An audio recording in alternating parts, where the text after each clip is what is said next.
శ్రీ గురుభ్యో నమః. శ్రీ శంకర భగవత్పాద విరచిత శివానందలహరి 17వ శ్లోకము. తనకు ఈశ్వర సాక్షాత్కారం అయినప్పటికీ ఈశ్వర పాద దర్శనం జరగడం కష్టంగా ఉందని శంకరులు ఈ శ్లోకంలో చెప్పారు. ఫలాద్వా పుణ్యానాం మయి కరుణయా వా త్వయి విభో ప్రసన్నేపి స్వామిన్ భవదమలపాదాబ్జయుగళం కథం పశ్యేయం మాం స్థగయతి నమః సంభ్రమజుషాం నిలింపానాం శ్రేణిర్నిజ కనకమాణిక్యమకుటైః. ఈ శ్లోకమునకు భావము: ప్రభు స్వామి, నేను చేసిన పుణ్యఫలముల వల్ల కానీ, నీకు నాయందు కల దయ వల్ల కానీ, నీవు నాయందు అనుగ్రహము కలవాడవైన నీ పవిత్ర పాదపద్మయుగళమును నేను ఎలా చూడగలను? నీకు నమస్కరించడానికై తొందరపడుతున్న దేవతలు రత్నములు పొదిగిన స్వర్ణమయములైన తమ కిరీటములను మీ పాదములయందు మోపి నాకు అడ్డుపడుతున్నారు. దేవతలు గుంపులు గుంపులుగా వచ్చి ఎప్పుడూ నీ పాదములపై తమ స్వర్ణరత్న కిరీటములు మోపి సాష్టాంగ నమస్కారములు చేయటానికి తొందరపడుతూ ఉంటారు.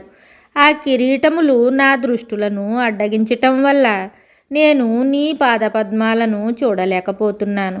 శంకర భగవత్పాదులు ఈశ్వరునికి ఇలా నివేదించుకుంటున్నారు.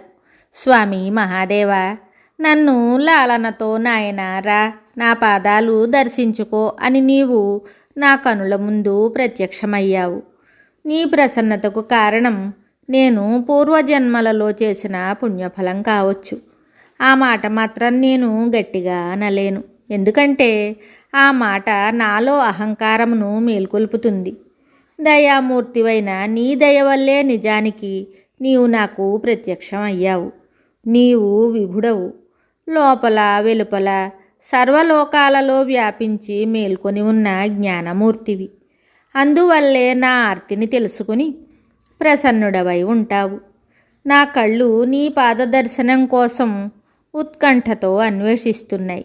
కానీ నా దురదృష్టం ఎటువంటిదో కానీ నాకు నీ పాదదర్శనం కావట్లేదు. దేవతలు అందరూ బారులు తీరి గుంపులు గుంపులుగా నిలబడి నీ పాదదర్శనం కోసం ఎదురు చూస్తున్నారు.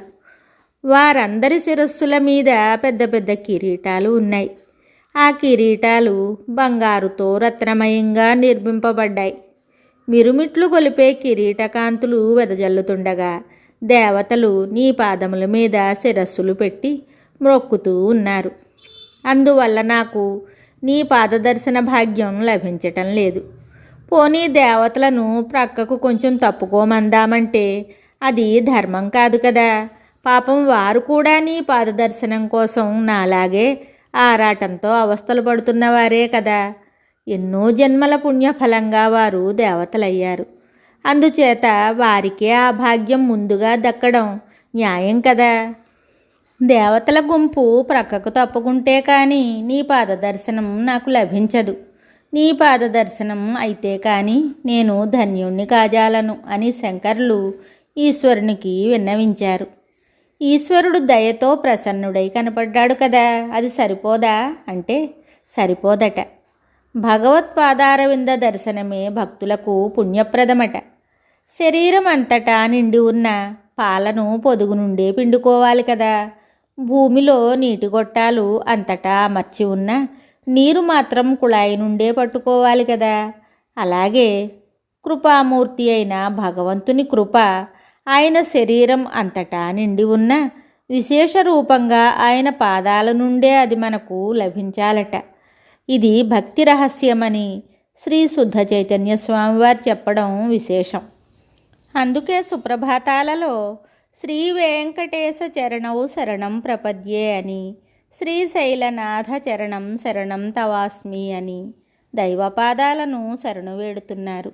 అందుకనే భగవంతుణ్ణి భక్తులు త్వత్పాద పద్మమై సన్నిధత్స్వ అనగా నీ పాదపద్మాలను నా యందు ఉంచు అని లక్ష్మీదేవిని ప్రార్థిస్తున్నారు.